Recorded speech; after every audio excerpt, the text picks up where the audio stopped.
people I know they're running for the New Conservatives. Oh, okay. Yeah, what's your view on those guys? I've seen a few posters.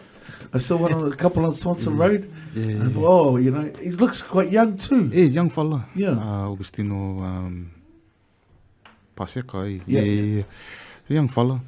Nice fella. Nice dude. I think, it's, I think it's the New Conservatives in New Zealand is closely modelled on, I think, kind of like the more conservative aspect of the American politics, so if you look at their policies, they're closely aligned to the Republican Party in America, so at the conservative end. Are they really right leaning Yeah. So they've got some really interesting policies there, and I think to me it's interesting that they've got a deputy leader who's Pacifica, and they've got quite a few Pacifica candidates. I think there's about 4 or 5 of them all together. And yeah, I think for me the thing about that is just it's heavily weighted towards the Christian values, so people who are conservative Christians or even fundamentalists in some cases, closely aligned to those parties. And so I think our Pacific people, they kind of align to that part of the party, without thinking too much about the policies. And I think if you think about their policies are really negative for large parts of our communities. So if you're thinking about and they got these crazy policies on solo parents, particularly solo mothers, like that if you have a child, that you will then in one of their policy suggestions be placed with a heterosexual married couple to raise their child, kind of thing. So for me that's pretty problematic, just from even just a practical point of view. I mean, how are you gonna vet all these families they're gonna help these people raise their kids? You know what I mean? And it's taking us back to a real kind of dark age in terms of like thinking around diversity. So when I look at it, I'm thinking like, okay, what's the voice that's speaking here? I know I might lose a few friends, but what's the voice that's speaking here? And to me, it's like it's a old white male voice that's speaking, and it's those same things like when you hear about making America great again. There's a particular point in history that they make reference to, so like most of that time it's anything pre-60s, where people of color were in the background, kind of unseen, weren't on weren't visible in terms of like culture. They're always just in servitude to the country, but not being able to partake in most of the benefits. I'm talking about American culture, So, so when that kind of thinking and that kind of view invades our politics, then I think that's we have to be kind of like mindful of who that benefits, And so like even though our people are fronting it, it's not necessarily our voice that's shaping it, It's like it's a voice that we're connected to, and like their message, faith might only be 50% of the message, but a lot of our community, oh yep, that's God's party, we'll be all in on that, not realizing that like, so tangata whenua who have like mana whenua status for Aotearoa here, under the New Conservative Party, what they want to do is remove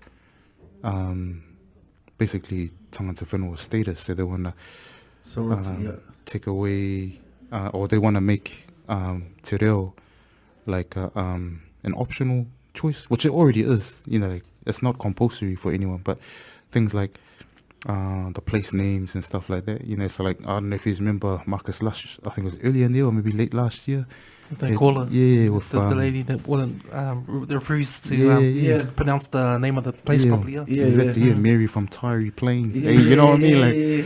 and that's always been that way. It's like, oh nah, hasn't it? You know, there Yeah. was pre-colonization had like all these places had their own names before Europeans arrived. So I think with all of that,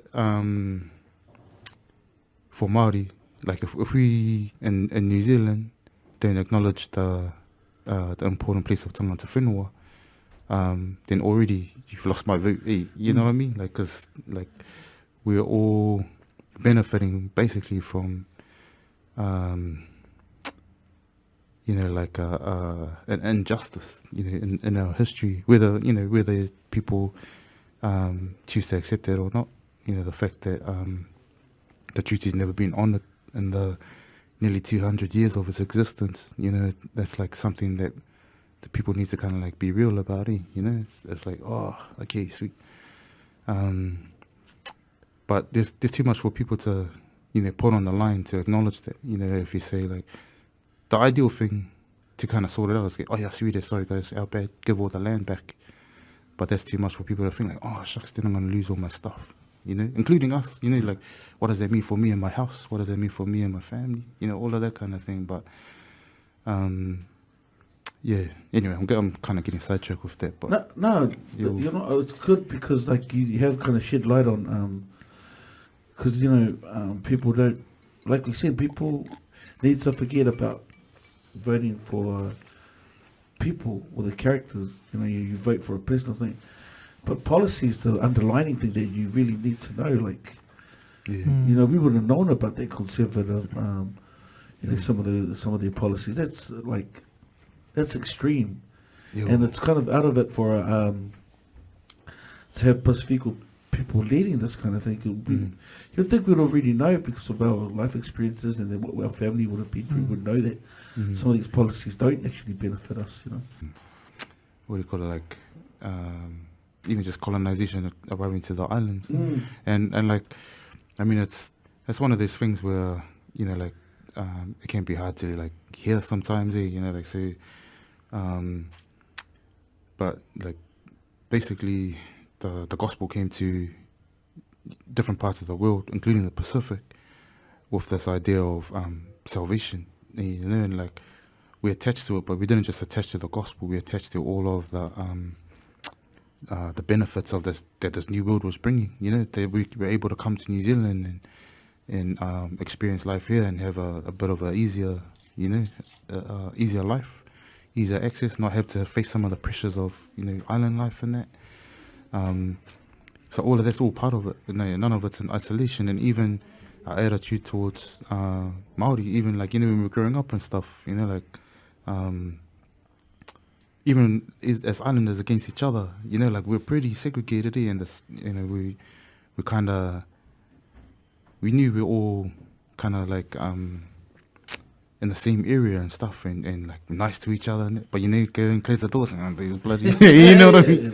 You know what I mean? But like not realizing that actually, man, we're like, our history is like closely connected, and so when I come back to those policies of New Conservatives, it was like, if Māori don't get a fair go, like in terms of their heritage and their place in Aotearoa, like who are we to get a fair go? Hey, you know what I mean? Like, so and just understanding that like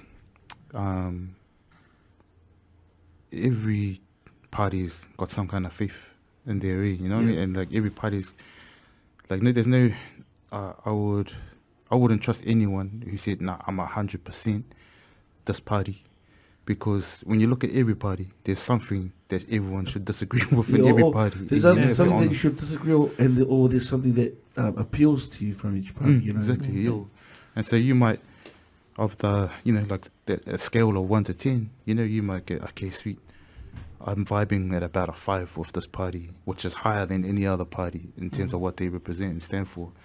And that's on things like justice, that's on things like economy, that's on things like social good, all of those kinds of things. And so you balance it up. And the good thing about New Zealand system with the the two votes, you know, like MMP. Yeah. I say you can vote for the person in your electorate, and then you can also vote for a party who might not be the same party as the one from your electorate. And just understanding how you can use your vote strategically. So